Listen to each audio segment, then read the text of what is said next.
So far, we have been working with addition and subtraction with negative numbers. Let's look at multiplication and division with negative numbers. So here is an example of multiplication with negative numbers. Notice that we can use parentheses around each number to show multiplication. This is the main way we show multiplication when we use algebra, so it's good to get used to seeing this way of showing multiplication now.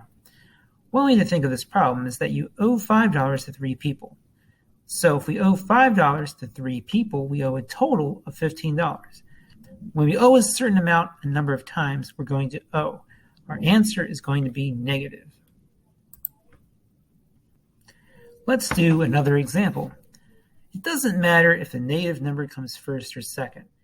Still think of this problem as owing $2 to 4 people.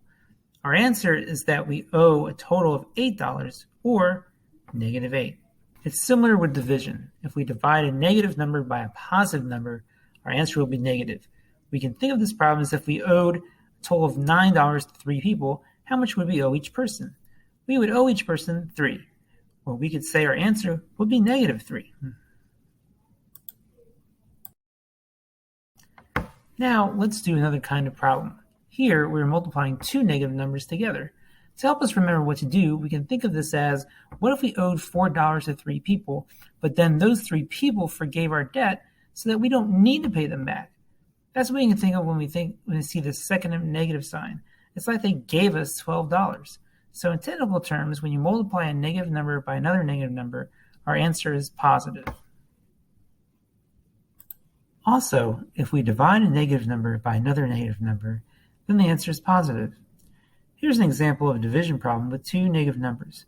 If we owed a total of $15 to 3 people, and those 3 people forgave our debt, it's like we got $5 from each person.